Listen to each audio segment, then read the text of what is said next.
எல்லோரும் இன்புற்றிருப்பதை தவிர வேறொன்றுமறியேன் பராபரமே.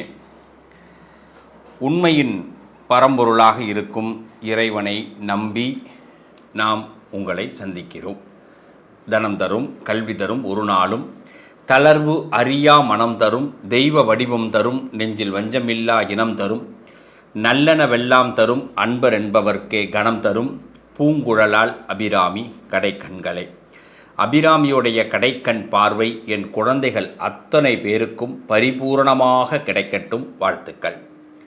இந்த ஜூன் மாதம் நம்ம எந்த விஷயத்தில் ரொம்ப எச்சரிக்கையாக இருக்கணும், என்ன விஷயங்கள் நமக்கு நடக்கப் போகுது, எது மாதிரியான அதிர்ஷ்டங்கள் வரப்போகுது, எந்த சான்சஸை நம்ம மிஸ் பண்ணக்கூடாது அப்படிங்கிறத பார்க்க போகிறோம்.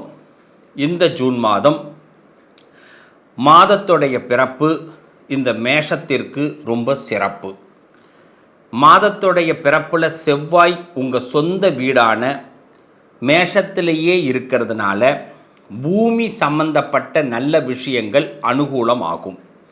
இந்த செவ்வாய் 20ஆம் தேதி வரை, அதாவது ஜூன் 20ஆம் தேதி வரை மேஷராசிக்கு சொந்த வீட்டில் இருக்கிறார். அதனால் அனுகூலமான நேரம். அதே போல் 2வது வீடாக உங்கள் ராசிக்கு 2வது வீட்டில் இருக்கக்கூடிய சூரிய பகவான் 3வது வீடுக்கு மிதுன ராசிக்கு செல்கிறார் 15ஆம் தேதிக்கு பிறகு. ஸோ இந்த 2வது வீட்டில் சூரியன் இருக்கும் வரை உங்கள் குடும்பத்தில் நீங்கள் உங்கள் வாய்ஸை கொஞ்சம் கம்மி பண்ணி பேசுங்க. அதாவது சில ஆர்கியூமெண்ட் இப்போ எடுபடாது. நம்ம ரொம்ப நியாயமாக நீதியாக சில விஷயங்களை சிலர் திருத்தறத்துக்கெல்லாம் முயற்சி பண்ணோம்னா வேலை நடக்காது. ஆனி மாதம் 1ஆம் தேதி 15ஆம் தேதி அன்றைக்கி சூரியன் 3வது இடத்துக்கு போயிடுவார். உங்கள் ராசிக்கிலேருந்து 3வது வீடு. அப்போ இந்த 2வது இடம் சுத்தமாகிடும். அப்போ நீங்கள் பேசுங்க. மற்றவங்க எதுவுமே சொல்லாமல் அக்செப்ட் பண்ணுவாங்க. அது வரைக்கும் விசேஷங்களில் கலந்துக்கிறதும் வெளி உலகத்தோட தொடர்பில் இருக்கிறத மட்டும் பிளான் பண்ணிங்க. வீட்டோட தொடர்பை கொஞ்சம் குறைச்சிக்குங்க. அடுத்தது மேஷராசியை பொறுத்தவரை புதனும் சுக்கிரனும் ஆரம்ப காலகட்டத்தில் மிதுன ராசியிலே இருக்கிறாங்க. அதாவது சொந்த வீட்டிலே புதன் இருக்கிறதுனால உங்களுடைய புத்திசாலித்தனம் வருமானத்தை பெருக்குவதற்கு நல்ல பிளானை கொடுக்கும். அந்த சுக்கிரன் என்ன பண்ணுறாருன்னா 10ஆம் தேதிக்கு பிறகு கடக ராசிக்கு 4வது வீட்டுக்கு போயிடுறார். அப்போ நம்ம என்ன பணத்தை சேர்த்து வச்சுருக்கிறோமோ அந்த பணம் செலவாகிறதுக்கான நேரம். ஸோ 10ஆம் தேதிக்கு பிறகு பணம் நிறைய செலவாக வாய்ப்பு இருக்குது. அதுவும் தாராள கை தலைமாட்டில் வை அப்படின்ற மாதிரி நம்ம கொஞ்சம் தாராளமாக தான் செய்ய வேண்டியதாக, கிடுக்கு பிடியெல்லாம் போட முடியாது. அப்போ கொஞ்சம் விட்டு பிடிக்கணும் இந்த நேரத்தில். அதே மாதிரி இந்த புத பகவான் பார்த்திங்கன்னா 16ஆம் தேதி ஆனி மாதம் 2ஆம் தேதி வக்கரம் அடைகிறார். அதனால் என்னென்னா நீங்கள் யாரையாவது கரெக்டாக நோட் பண்ணி சந்தேகப்பட்டீங்கன்னா கரெக்டாக நோட் பண்ணி இவங்க மேலே இப்படி இருக்கும், இவங்க நமக்கு இப்படி தான் பழகுறாங்கன்னு நீங்கள் தெரிஞ்சுக்கிட்டிங்கன்னா அது உங்களுக்கு கரெக்டு தான், உங்கள் திங்கிங் கரெக்ட் அப்படிங்கிறத மேஷம் உறுதிப்படுத்திக்கிங்க. இப்படி இருக்கிற இந்த காலகட்டம் இந்த மாதத்தை பொறுத்த வரைக்கும் உங்கள் ராசிக்கு 4வது வீட்டில் குரு பகவான் தொடர்கிறார். 4ல் குரு பகவான் தொடர்றதுனால உங்களுக்கு சூழ்நிலைகளுக்கு ஏற்ப உங்கள் பேச்சுகளை சரிப்படுத்தி கொள்வது நல்லது. 5வது வீட்டில் கேது தொடர்றதுனால இல்லற வாழ்க்கையில் பெரிய ஆர்கியூமெண்ட்டு வேண்டாம். சரி சாரி இதோடு போய்கிட்டு இருங்க. 6வது வீடு நல்லா இருக்குது. நரம்பு சம்பந்தமான விஷயத்தில் கொஞ்சம் கவனம் தேவை. 7வது வீடு 8வது வீடு 9வது இடம் சிறப்பு. 10வது வீட்டை பொறுத்தவரை உங்கள் ராசிக்கு 10வது வீடு உங்களுக்கு பார்த்திங்கன்னா சனியோடைய வீடு. 11ஆம் வீடு லாபத்தில் ராகு பகவான் இருக்கார். சூதகமாக சில நல்ல விஷயங்களை கொடுப்பார். 12ல் சனி இருக்கிறதுனால உங்கள் ராசி அடிப்படையில் வெளியூர் வெளிநாடு சம்பந்தப்பட்ட பயணங்கள் அனுகூலமாகும். இந்த மாதம் முழுமையாக வெற்றி பெற சிவபெருமானை வழிபாடு பண்ணுங்க, நல்லது நடக்கும். ரிஷபராசிக்கு இந்த மாதம் ஆரம்ப காலகட்டத்தில் 15 தேதி வரைக்கும் சூரியன் உங்கள் ராசியிலே இருக்கிறார். அதனால் இந்த பக்கமும் போக முடியாது, அந்த பக்கமும் போக முடியாது. இப்போ நம்ம அமைதியாக இருக்கணும். ஏன்னா சூரியன் கௌரவத்தை கொடுக்கக்கூடியவர். இந்த பக்கத்தில் 12வது வீட்டில் செவ்வாய் இருக்கிறதுனால நமக்குள்ள ஒரு பயமும் சந்தேகமும் இந்த காலகட்டத்திலே தொடர்ந்து கொண்டு இருக்கும். இந்த செவ்வாய் பார்த்திங்கன்னா உங்களுக்கு உங்கள் ராசிக்கு 20ஆம் தேதி உள்ளே என்ட்ரி ஆகிறார். ஆனால் அந்த நேரம் சூரியன் அங்கே இருக்க மாட்டார். சூரியன் 15ஆம் தேதியே உங்கள் ராசியை விட்டு 2வது வீட்டுக்கு போயிடுறார். அதனால் என்னென்னா பூமி சம்பந்தப்பட்ட லாபங்களை இந்த செவ்வாய் உங்களுக்கு கொடுப்பார். ஏதாவது ஒரு ரிஜிஸ்டர் ஆஃபீஸுக்கு போக வேண்டிய கட்டாயங்கள்லாம் ஏற்படும். நீங்கள் எதிர்பார்க்குற பூமி வாங்கிறது, பூமி சம்மந்தப்பட்ட வில்லங்கம்லாம் விலகிறது, இது நடக்கும். ஆனால் சூரியன் 2வது வீட்டுக்கு போயிட்டார். அப்போ 2வது வீட்டுக்கு 15ஆம் தேதி 6வது மாதம் வெளியில் போகிறாரு.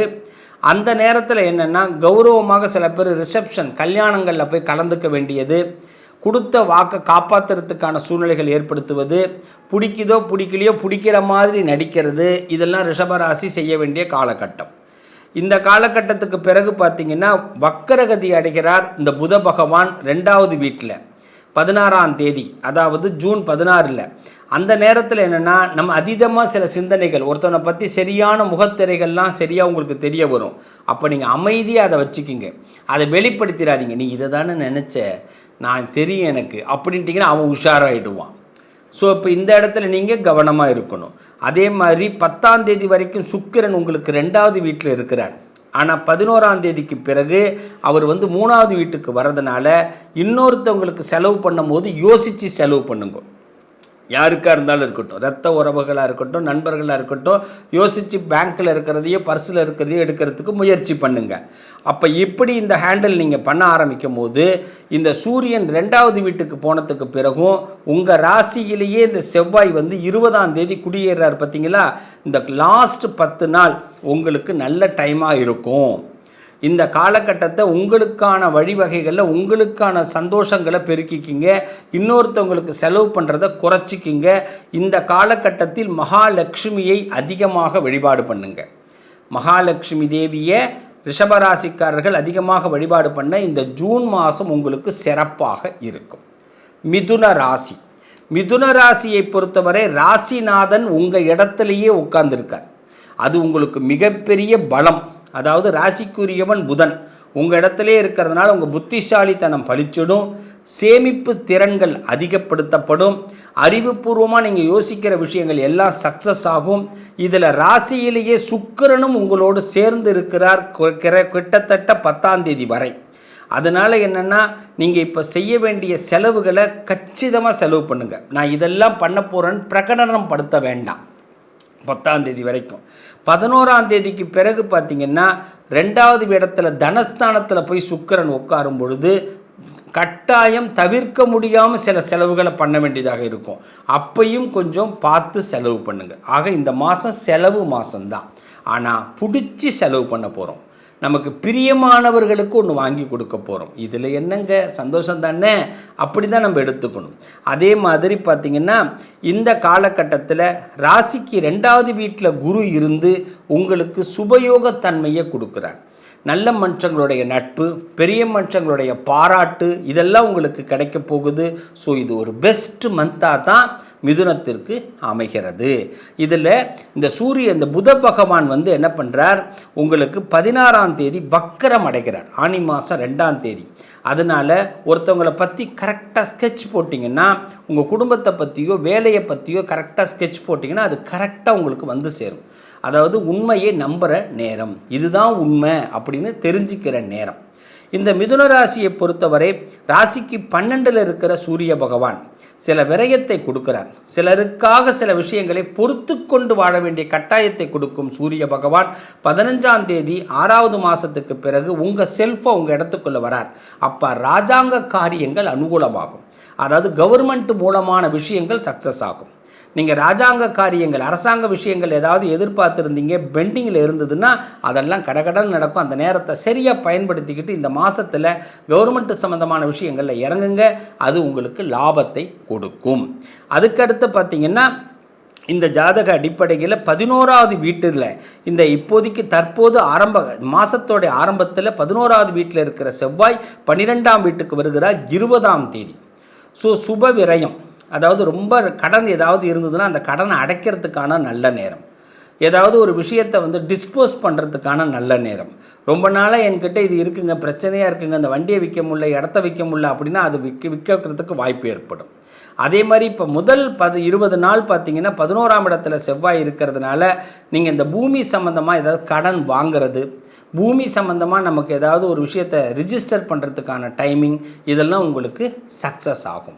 ஸோ மிதுன ராசியை பொறுத்தவரை இந்த மாதத்தில் உங்களுக்கு சனி பலத்தை கொடுக்கிறார், இடமாற்றங்கள் பதவி யோகங்களை கொடுக்கிறார், குரு பகவான் உங்களுடைய வாக்குப்பளிதத்தை ஏற்படுத்துகிறார். அதனால் இந்த மாதம் நீங்கள் பேசுகிறதெல்லாம் பலிக்க ஆரம்பிக்கும். இந்த மாதம் முழுமையாக வெற்றி பெற சிவபெருமானை அதிகமாக வழிபாடு பண்ணுங்க மிதுன ராசிக்காரர்கள். எப்பொழுதும் சிவனை சிந்திக்க மிதுனம் சிறப்பாக இருப்பீங்க. நண்பர்களே, இந்த மாதத்தில் மேஷராசி, ரிஷபராசி, மிதுன ராசிக்காரர்களுக்கு 100க்கு 70% வெற்றிகளை ஆண்டவன் கொடுக்கிறான். இந்த மாதத்தில் நாம் நம்ம பிடித்த சில விஷயங்களை செய்து புகழ் பெறப் போகிறோம். நல்லது நடக்கும். உங்கள் அதிர்ஷ்டத்திற்கான தீர்வு கல்வி, பதவி, யோகம், தொழில் வளர்ச்சி பெருக, ஜாதகம், வாஸ்து, திருமண பொருத்தம் பார்க்கவும், பிரசன்னம் கேட்கவும். Positive line doctor Sivasri Manikanda Sivam. தொடர்பு கொள்ள வேண்டிய வாட்ஸ்அப் எண் 7904137178.